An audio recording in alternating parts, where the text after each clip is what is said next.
menghadap kiblat di saat masuk WC. Dan tidak boleh untuk membersihkan kotoran dengan tangan kanan. Dan di saat safar tidak boleh jika tidak mendapatkan air kecuali membawa batu untuk mensucikan dari kotoran dengan 3 batu paling sedikit.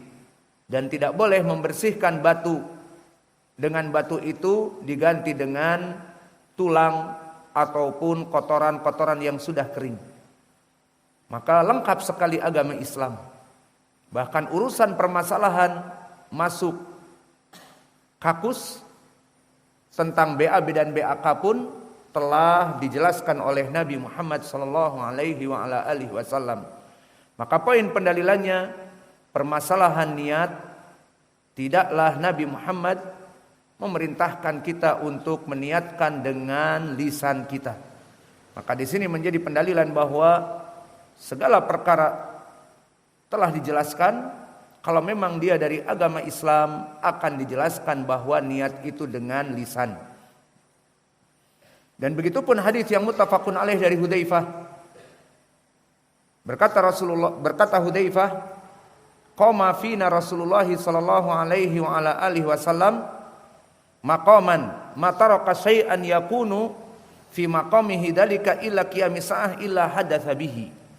Maka suatu hari Nabi membicarakan tentang semua perkara agama dalam waktu yang panjang.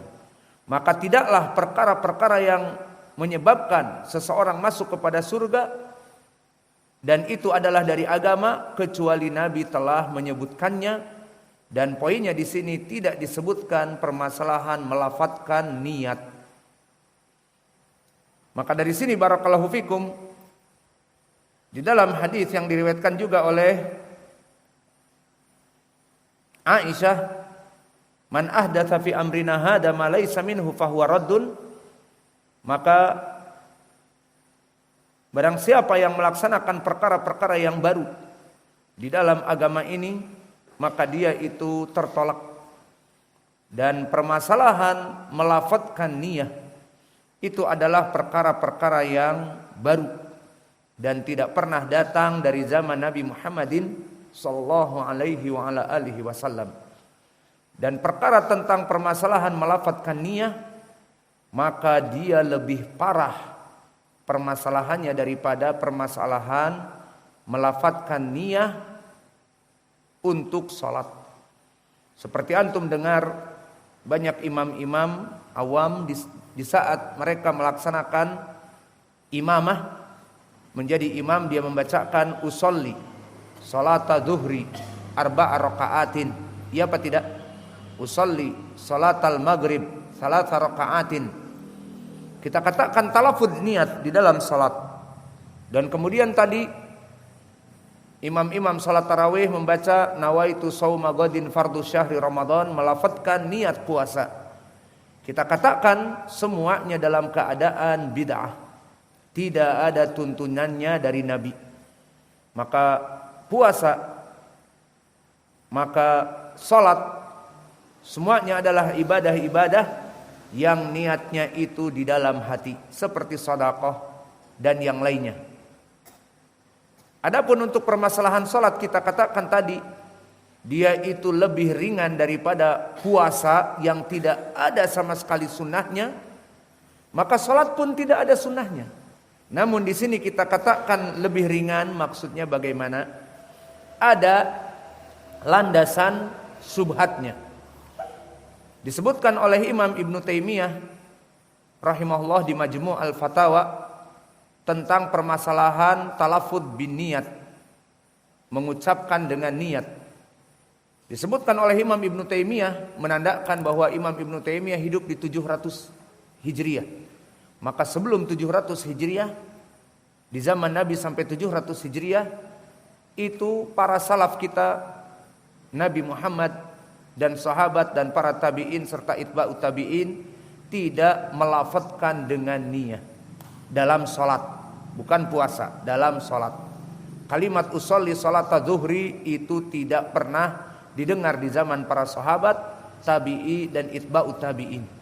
Dan Nabi pun tidak pernah meriwayatkannya.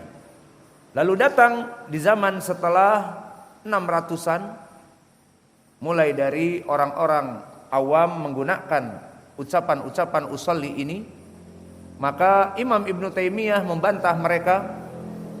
Bantahannya adalah bahwa yang pertama kali melaksanakan perkara-perkara bid'ah ini adalah mereka dari kelompok Asy-Syafi'iyah.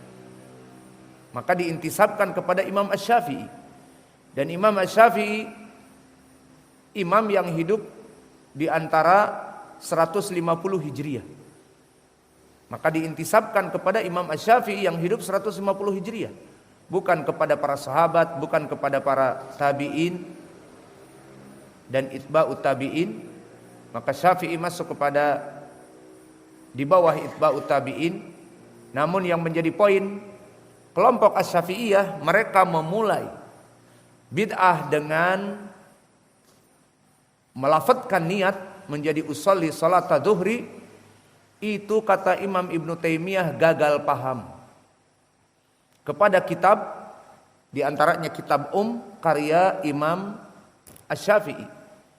Maka disebutkan di dalam kitab fikih Imam Asy-Syafi'i bahwa awal yubda'u minas shalah bi raf'is saut. Disebutkan di dalam kitab dan yang lainnya, di dalam kitab fikih Imam Asy-Syafi'i, bahwa memulai salat itu dengan mengangkat suara. Apa yang diinginkan mengangkat suara oleh Imam Asy-Syafi'i?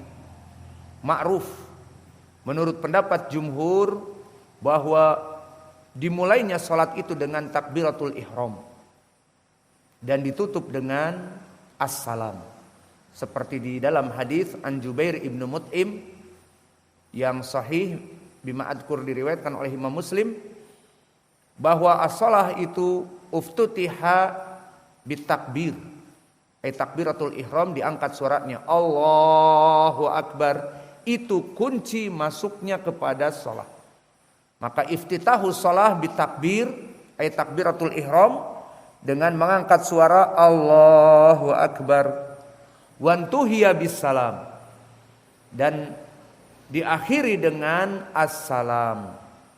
Maka inilah dari hadis yang kita sebutkan tadi, bahwa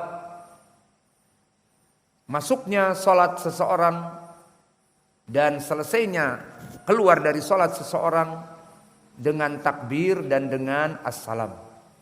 Dan dari takbiratul ihram dia adalah diangkat suaranya Allahu Akbar. Maka yang diinginkan oleh Imam Asy-Syafi'i di dalam kitabnya, diawali salat itu dengan mengangkat suara. Dari hadis yang kami jelaskan, apa yang diinginkan oleh Imam Asy-Syafi'i mengangkat suara di sini? Apa yang diinginkan oleh Imam Asy-Syafi'i mengangkat suara di sini? Hadis tadi, takbiratul ihram, bahwa yang diinginkan masuk kepada salat dibuka dengan takbiratul ihram Allahu Akbar. Ini yang diinginkan oleh Imam Asy-Syafi'i di dalam kutub fikihnya. Salat diawali dengan mengangkat suara. Apa yang diinginkan? Takbiratul ihram. Namun kemudian datang kelompok Asy-Syafi'iyah yang gagal faham. Mereka membaca kitab-kitab Imam Asy-Syafi'i bahwa awal dari melaksanakan sholat itu dengan mengangkat suara, apa itu? An-niyah. Berarti niat itu diangkat suaranya. Ini dia mulai dari kebid'ahan melafadzkan niat. Maka akhirnya kata Imam Ibnu Taimiyah, semenjak itu mereka karena gagal faham mengangkat suara pada niat mereka. Maka yang tadinya niat itu di dalam hati, kita mau sholat isya sebentar lagi, di saat kita menghadap kepada kiblat dan mau takbir, kita berikan niat kepada Allah, ya Allah, aku mau sholat isya sekarang ini. Itu niat yang benar di dalam hati. Maka kemudian kita mengatakan Allahu Akbar. Kelompok Asy-Syafi'iyah yang gagal faham membaca kitab Asy-Syafi'i, pertama kali kita melaksanakan sholat itu dengan mengangkat suara. Difahaminya mengangkat suara adalah niat. Maka akhirnya mengangkat suara dengan niat, nawaitu ataupun usolli salatal duhri, usolli salatal isya, usolli salatal maghrib, maka itu yang ada di zaman sekarang ini. Paham ya? Maka dari sini kita memahami Syekhul Islam Ibnu Taimiyah mengatakan bahwa mulai dari kesalahan melafadzkan niyah adalah dari kelompok Asy-Syafi'iyah. Dan Imam Asy-Syafi'i berlepas diri dari itu semua. Karena dia menulis kitabnya dengan memulai takbir, mengangkat suara itu. Dimulai dengan takbir. Adapun mereka dimulai dengan niat. Jadi niatnya dikumandangkan bahkan dengan mikrofon. Usolli salatal maghrib salasa rakaat fardulillahi ta'ala fi masjid Imam Ahmad fi Sulawesi Barat fi Mamuju Utara, terus disebutkan. Maka inilah dari permasalahan menyebutkan dengan niat, maka dia adalah dari perkara yang bid'ah muhdatsah. Kita katakan tadi, jika seandainya salat ada landasan untuk gagal faham. Apa itu? Kitabnya Imam Asy-Syafi'i, gagal faham dari pengikut Asy-Syafi'iyah. Kembali ke permasalahan niat puasa. Lalu dari mana asal dari sumber niat puasa dilafadzkan? Nawaitu shauma ghadin fardhu syahri Ramadan. Dari mana ini semua? Ini sama sekali tidak ada landasannya. Tidak dari kitab tidak dari kitab Asy-Syafi'iyah, karena Imam Asy-Syafi'i membahas permasalahan takbiratul ihram digagal fahamkan oleh pengikutnya Asy-Syafi'iyah, dijaharkan niat. Adapun untuk puasa tidak ada landasannya sama sekali. Faham sekarang? Tidak ada yang gagal faham malah. Maka dari mana? Dari bid'ah saja. Melafadzkan niat, mungkin kita katakan mereka orang-orang yang salah ini, kalau sholat saja menyebutkan usolli sholat duhri. Nah berarti puasa pun berarti menyebutkan nawaitu shauma ghadin. Mungkin ini saja pendalilannya. Yang jelas permasalahan ini bukan dari sunnah. Selesai dari soal yang kedua, maka jangan melafadzkan niat sama sekali, karena perkara itu dari kebid'ahan. Soal yang ketiga, bagi yang berpuasa Ramadan, kapan meniatkan dan haruskah setiap hari? Meniatkannya barakallahu fikum sebelum naiknya fajar yang kedua.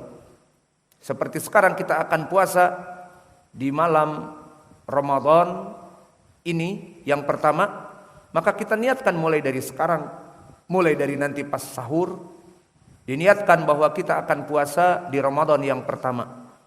Kita sebutkan syaratnya sebelum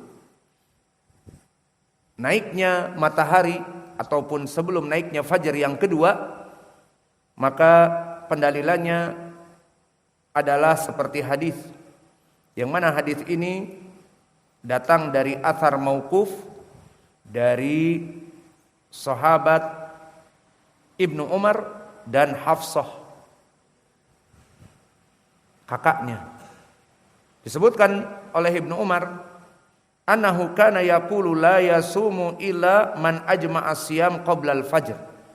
Dan di riwayat Hafsah berkata, man lam yajma'a siyam qabla al-fajr fala siyama lahu. Berkata dua sahabat, Hafsah dan Ibnu Umar,